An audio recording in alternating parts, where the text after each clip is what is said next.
My plan is to get the motorcycle through its MOT and then run it up with the ability to then strip it back down as a winter project, really.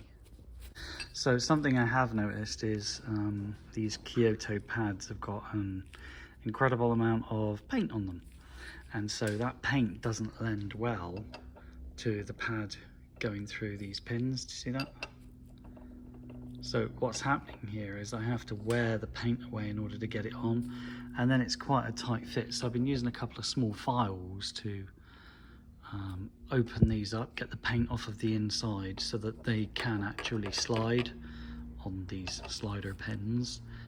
I guess that's my example, which is one side's going to go on fine and the other side is like, that's unacceptable. The pad has to slide through that pin. So fine. Whereas if I swap this over to an older pad, okay, see how easy it just slides on and wants to go in and everything's great. A rebuilt caliper. Got myself a bit of a dripper here, so best sort that out. Very grim looking fluid, but then it should be.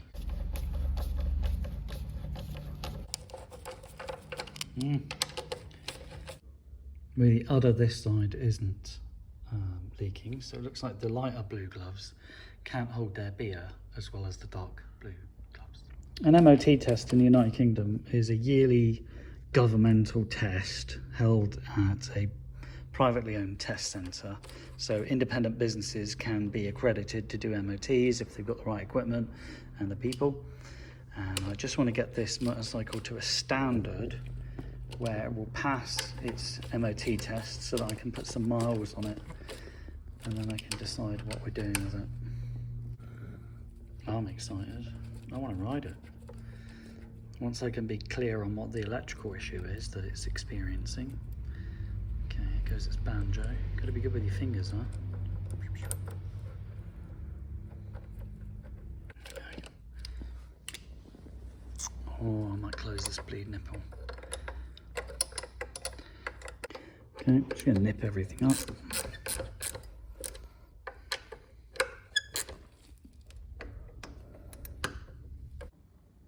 So the offside brake nipple is closed. I was just nipping this one up and then I was going to open it again.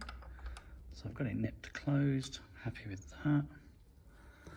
Just going to pop a pipe on it. Okay, so it's personal preference at this point whether you want to cover this area up with a rag. It depends how messy you're going to be. They look like a pair of Phillips screws that you have to undo. As you can see, they haven't been touched in a long time. They're actually JIS screws, so a Phillips screwdriver will end up damaging them.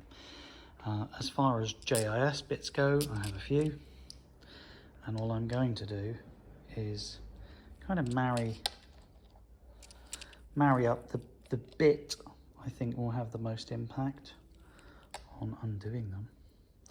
And mentioning the word impact, my favourite is to use an impact driver with the correct bit, putting it.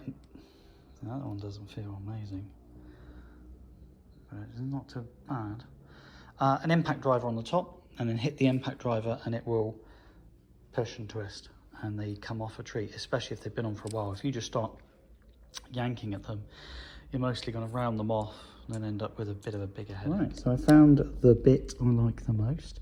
You have options at this point. You can tap the bit with a hammer if you want to. I'm just going to see if anything happens upon first attempt to rotation.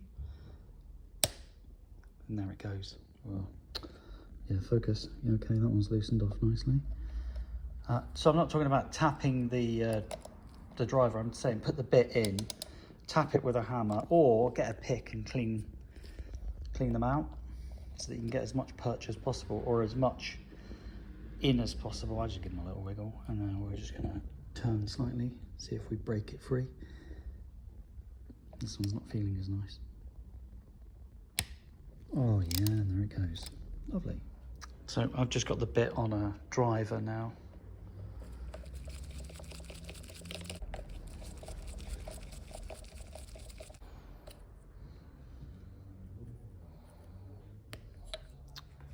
So it's a aluminium cap with hard plastic and then a rubber diaphragm. Let's hope our rubber diaphragm is in good health. Not so bad. Yeah. Bit of a clean up on aisle 3, clean up on aisle 3. Clean up went okay. Just kind of sucked it all out. Refilling. I like the Brembo stuff, I just like it.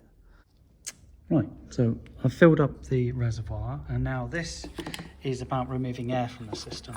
So I'm using a vacuum pump, and I'm just going to open the bleed nipple and hope that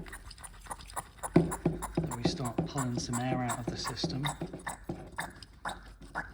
And I'm pulling it into the pump. Lovely. Okay, we've got some fluid coming through, which is nice. I'll just cap that off a moment. And then I'll check how the reservoir's doing. And needs topping up.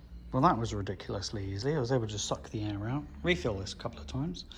And now I'm ready to start pumping. I just got to keep an eye on the level. I'll still lose fluid because the pistons in both calipers need to now be pushed out. So I'm just going to take my time.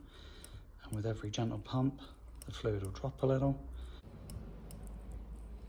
Still not feeling any resistance, but given the only slight amount of fluid loss, it's not really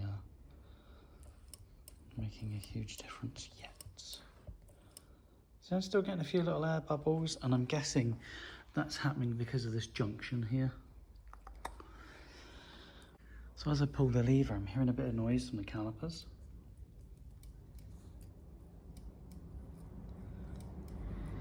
So I'm hoping that's the beginnings of pistons moving. I'll kind of know because I'll watch these rubbers start to move. They're definitely moving. It's a good sign. And we've a bit of fluid loss, so that's cool. I'll top it back up in a moment.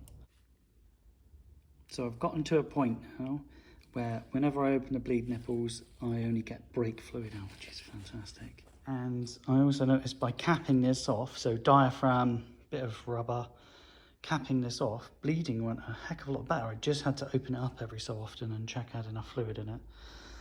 And we have a lever, which is great. Really happy with that. Nice lever. Feels great. As a side job, I noticed this floppy clutch lever. Excuse the helicopter. But that's just way too much. So I'm just going to take the lock off and then adjust it out. So I'm not trying to make the lever absolutely rigid. I'm just trying to take out some of the slack. So yeah, it's too much give, isn't it? I'll use the lock to help me rotate it because I doubt this thing's been moved about in a while. Way too much slack. Already looking better. That's nice. There's about a couple of mils worth of travel. Decide for yourselves what you're happy with, but that feels so much better. I still have no front brake light, although I've yet to install the battery, but you can hear the switch.